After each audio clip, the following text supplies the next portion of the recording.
Next up, we're going to be talking with Senior Lecturer in the Department of Educational Psychology, Faculty of Education at UJ, and that, of course, is you, Dr. Daphney Mawila-Chauke. And we are going to be looking at more than a mark, more than just a mark, your matric mark, of course, failure, pressure, and the fight for youth resilience.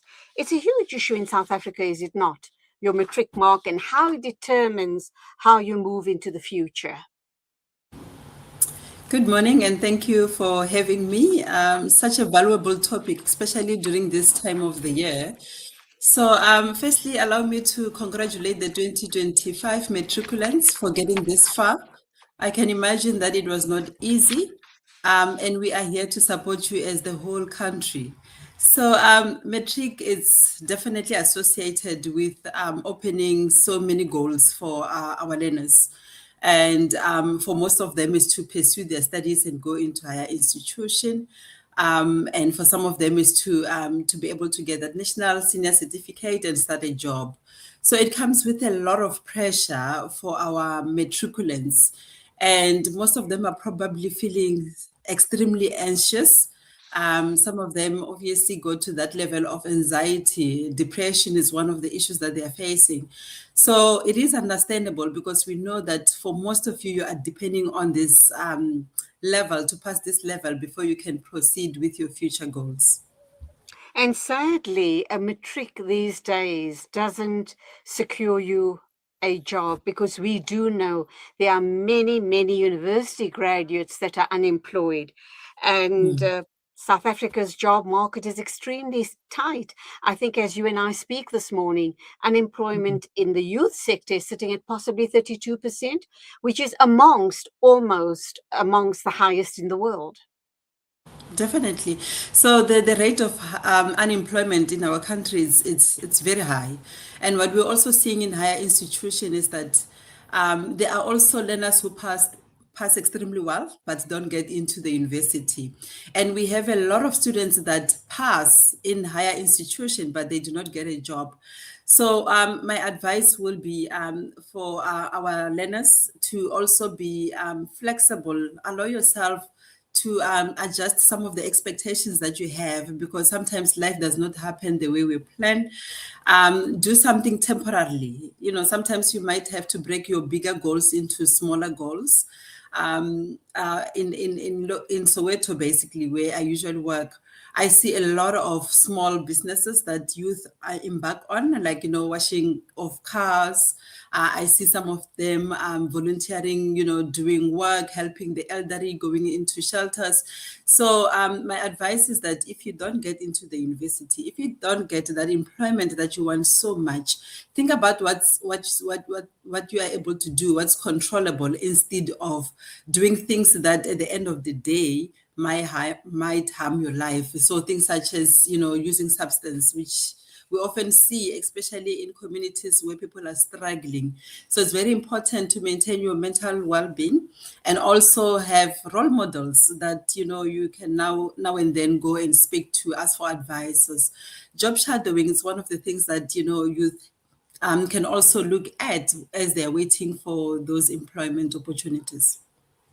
So, Dr. Mawila, earlier on, you alluded to the fact that a lot of matriculants pass, their results are really great, but they don't get into university.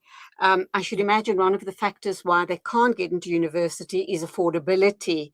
But if you have a really good pass, shouldn't tertiary make it possible for you to enter tertiary because you are a great candidate to stick with your cause?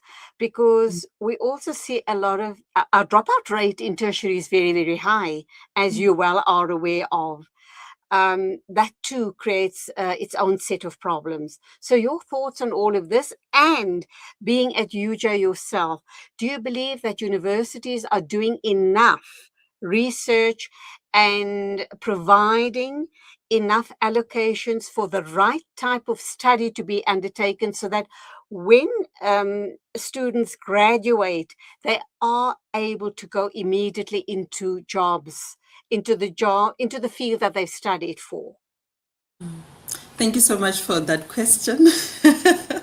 um, firstly, the issue of finance in South Africa is quite important to be considered when we think about getting our youth into tertiary institution. But what we're seeing oftenly, it's beyond just finances now, because we have institutions such as NEFSAS that are able to cater for students to get into tertiary. We have limited space in our universities, in our technicons, to enroll everyone, and that's a big challenge that each and every year that we are seeing. So we definitely need more universities to be built, because as it is, most of our matriculants, they do meet the minimum requirements. However, the space is limited in higher institution. So my advice, or if it's possible, obviously, we need more universities. We need more TVET colleges, for our youth to be able to choose the options that works for them, but also to be able, sometimes it's not just, getting into the university of your choice. It's about getting any opportunity in one of the higher institutions to do the qualification that you need. The aspect of refining your expectation is it's very important. I know there are a lot of youth who want to do a specific qualification, and sometimes they don't get in. Sometimes they don't have the minimum requirements. Sometimes it's the issue of space. Sometimes it's the issue of money, as you alluded. It's very important to see what can they do. If there's a way of getting into that qualification by taking a gap year, they can do that. However, if it's not possible, then they will have to see how they refine their expectations and see what they can do in the meantime. So in a nutshell, to be honest, we definitely need more institutions, because we will have youth that are not able to get into the qualifications they want, the university they want to get into. Okay, let me wrap up with a question from a regular listener and viewer. He is based in Eastern Europe, and that, of course, is you again, Abdul Razak Ishmailov. Thank you indeed so much to you for becoming a part of the conversation. And this is what he's putting forward, Dr. Mawila. He says there should be some sort of national employment program similar to the Civil Conservation Corps in the United States during the Great Depression. That was, of course, about 100 years ago. They hire people to clean up and fix the streets, rehabilitate abandoned high-rises, and put more public transport, I should imagine, in service, invest in public works, etc. That actually could be the solution, couldn't it?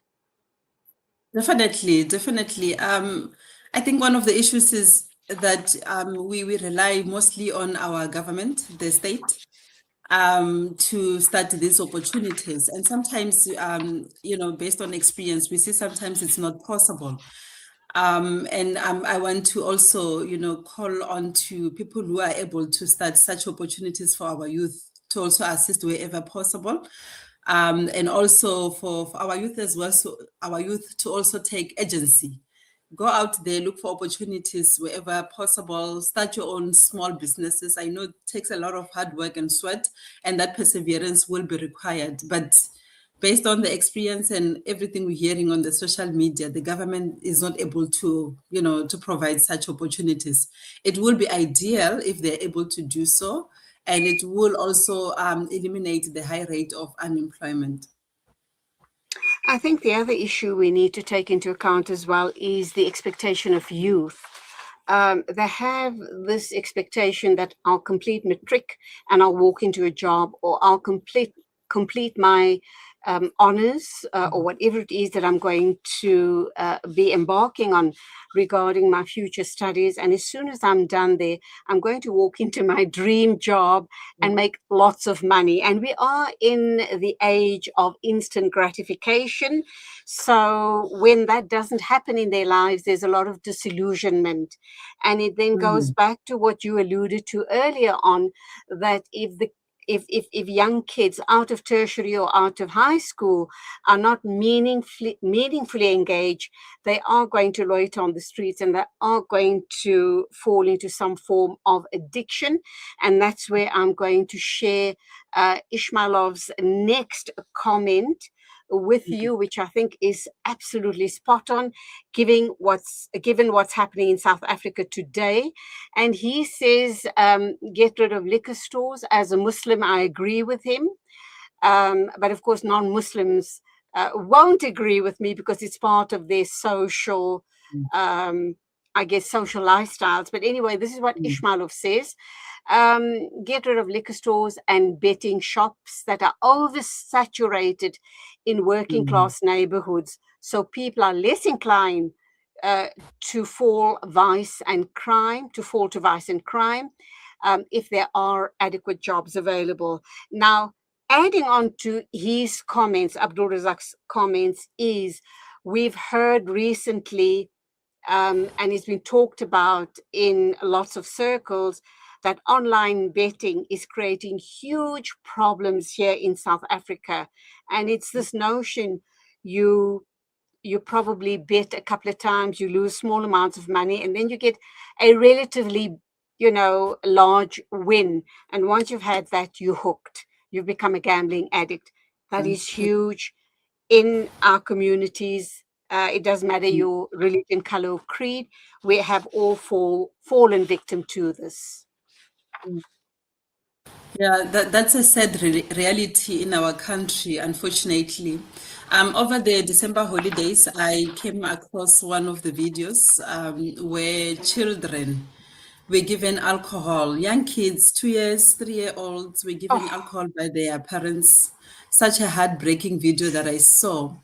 And I'm thinking, combating the effects and the challenges we're facing regarding the usage of substances in South Africa, it's bigger than what we are thinking. It's not just the owners of the taverns selling to minors, but we're having communities where they live, by drinking alcohol.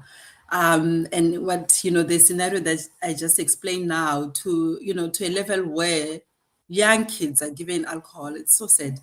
I'm inclined to say, if it was possible, let's ban alcohol completely. But I understand, the issue of the income generation is bringing to our country, and also giving people free will to do what they want to do. However, I believe that we need to start educating the public, the communities, especially, underprivileged communities, because this is where I have seen this video. We need to start educating the community about the repercussions of using alcohol, especially for children. Who don't have that responsibility of saying yes or no. If I'm your parent and I give you alcohol, it won't be easy for you to say no because you don't know, you are a child.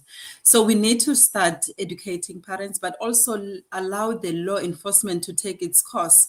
It's very it's unacceptable for young kids to be given alcohol, and the same applies to taverns and all these places where they're selling alcohol. I'm feeling that, our youth are given alcohol without having the appropriate age, and that's becoming a huge problem. And then the other aspect of betting, we see a lot of youth, resorting into betting as a way of getting money quickly. But what we are seeing is that in most cases, most of them, they lose and they don't get the money that they thought they will get. And then they start, doing activities that are probably leading into crime. So that's one of the issues that we have in the country, and it can become easily addictable. So we need to educate our people basically about the dangers of getting addicted to betting, and the long-term repercussions, because we see some people, they take lots of debts in order to bet. And they're not able to repay. Some people get into state of mental health challenges, disorders. We see lots of people having depression. We see people having anxiety because of this unaffordability. And in certain cases, we see people taking their own lives. And we have so many problems in marriages, in families, because of issues related to betting as well. I will pause there. Okay, let me wrap up with my final question to you. We are talking matric, we're talking about the results that are being published. We also, every year without fail, during this time, once the matric results are published, and even university, marks are published, and the students at university will then know whether they're going on to the second or subsequent years at university. And it's a very costly affair in any event. But it is also this time of year that we hear very sadly about these young teenagers who haven't managed to pass matric, then they go on to self-harm and commit suicide. What is Yeah. it that we need to be saying to them before we Mm. reach this time of year to prepare them for not taking it so badly that they go to the point of taking their own lives just because they failed matric? Yes, we know it's a huge milestone in their lives. It's the door Yes. that will open them to future wonderful opportunities. Mm. However, if you haven't managed to pass your matric for whatever reason, what type of messages do we and education awareness do we have to do throughout the year for that one child, or for those few children who don't manage to pass their matric and then decide to commit suicide? So, firstly, I would like to believe that whoever goes to school doesn't plan failure. And I think that's also a message that we need to pass on to the parents of learners. I believe that our 2025 matriculants also worked hard. That's why they stayed in school for approximately 13 years. They really wanted to get the National Senior Certificate. So we have to be in a position to love them beyond the marks that they get, to accept the outcome, to motivate them, to support them, but also be observant of their behavior. And in case things have changed, in case they are likely going to put their lives in harm, and parents also have to also refine their expectations, because we see a lot of youth have a lot of pressure from their parents to perform, to get into that qualification that they think will be best for their children. So it's the whole systematic approach. In this case, parents have to also work on their own emotions as well. They need to self-regulate. They need to be models of good coping mechanisms. Then their children will also imitate, copy from their parents as well. And I think parents have to assure their children that whatever happens, they will be together with their children. They will support them. They will love them unconditionally. And also, matric, it's not the end of the world. If they don't meet the desired outcome, it's not the end of the world. There are options. Our youth can go back and redo matric if it's possible, or rewrite the subjects that they didn't do well. They can go into TVET. TVET has brilliant opportunities. We see a lot of successful people nowadays. They go into TVET and be trained on skills that are necessary for getting a job. So don't underestimate the power of going into a TVET college. But there are opportunities that, youth can seek. Killing yourself, it's not a solution. I encourage you to seek for mental support, mental health support. There are a number of psychologists, counselors around South Africa. Even, SADC is also available. You can reach out to them via the phone. You can go to the nearest clinic or hospitals where there are free services from healthcare practitioners that can support you. So please talk to someone if it's possible. If there's someone that you can confide in your life, someone that understands, someone that won't judge you, please utilize those people to enable your resilience, because this time you need more support from everyone around you. Dr. Daphney Mawila, Senior Lecturer and Educational Psychologist at UJ, Faculty of Education, of course, at UJ. It was such a pleasure talking with you on this very important subject regarding the future of our youth in South Africa. Till the next time, go well. God bless. Thank you. Thank And you. also a big shout out to you, Abdul Razak Ismailov, for really becoming such a huge part of the conversation today. Much, much, much appreciated. Thank you indeed. Keep listening, keep watching.